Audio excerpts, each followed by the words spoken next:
अजित पवारांचं निधन झाल्यानंतर राष्ट्रवादी पक्षात वेगवान घडामोडी घडल्यात।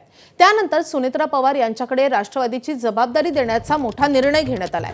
मात्र सुनेत्रा पवार यांनी पक्षाची जबाबदारी घेण्याचा निर्णय का घेतला याबाबतची इनसाइड स्टोरी एबीपी माझाच्या हाती आली आहे। अजित पवारांनी ज्यावेळी बंड केले त्यावेळी ते एकटे पडले होते। ते एकटे एकीकडे आणि संपूर्ण कुटुंब दुसरीकडे अशी स्थिती निर्माण झाली होती। पवार कुटुंबातील एकही व्यक्ती त्यावेळी अजित पवार यांच्या बाजूने नव्हती आणि त्यामुळे अजित पवार यांनी ज्या परिश्रमाने पक्ष उभा केला तो सुरक्षित ठेवणं हे पत्नी म्हणून सुनेत्रा पवार यांनी कर्तव्य मानलंय। पतीचं काम टिकवणं याला या दुःखातही पत्नीनं कर्तव्य मानलंय।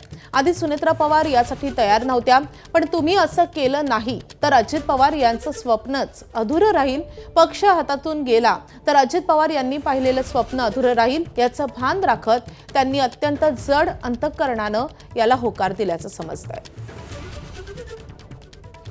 तर या सगळ्या संदर्भात अधिकचे तपशील जाणून घेण्यासाठी आपले प्रतिनिधी अभिषेक मुठाळ आपल्या सोबत आहेत। अभिषेक, राष्ट्रवादीनं सुनेत्रा पवार यांना उपमुख्यमंत्री करण्यामागे नेमका काय विचार होता?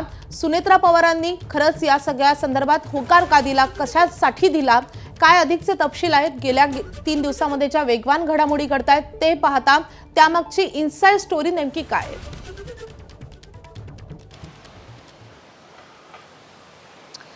एकीकडे मोठ्या प्रमाणात टीका ही होताना पाहायला मिळत आहे, मात्र त्याची दुसरी बाजू ही अनेक जणांकडून समजूनच घेतल्या नसल्याचं आपल्याला प्रकर्षानं जाणवतं। यामध्ये प्रामुख्यानं जर का पाहायचं तर एकूणच जिथं अजित पवार यांचं आकस्मिक निधन झाल्यानंतर पवार कुटुंबामध्येच एक स्पर्धा लागली होती संपूर्ण जो पक्ष आहे तो ताब्यात घेण्यासंदर्भात, आणि त्याचमुळे कुठंतरी जड अंतःकरणानं सुनेत्रा पवार यांनी हा निर्णय घेतल्याचं कळतं आहे। एकूण यामध्ये प्रामुख्यानं जर का पाहायचं तर जेव्हा अजित पवार यांनी बंड केलेलं होतं तेव्हा संपूर्ण पवार कुटुंब एकीकडे आणि एकटे शरद पवार एकीकडे, एकटे अजित पवार एकीकडे अशा प्रकारची परिस्थिती आपल्याला पाहायला मिळालेली होती। एकूण अजित पवार यांनी विधानसभा निवडणुकीवेळी जंग आपल्याला पछाडल्याचं दिसलेलं होतं।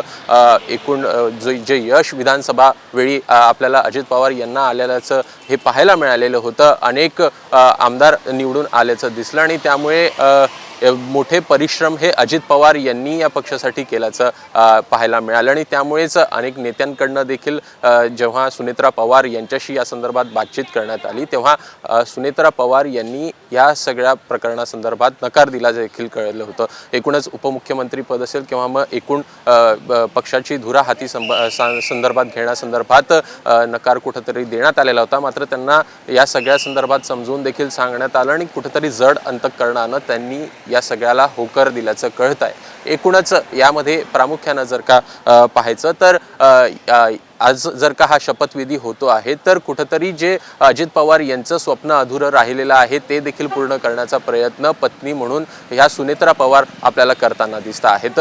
दुसरीकडे प्रामुख्यानं पाहायचं तर ज्या विलिनीकरणाच्या चर्चा होत आहेत तर त्या संदर्भात देखील पवार कुटुंब म्हणून समोर जायचं अशा प्रकारची भूमिका देखील सुनेत्रा पवार किंवा पवार कुटुंब सुनेत्रा पवार कुटुंब हे आपल्याला घेताना पाहायला मिळत आहे।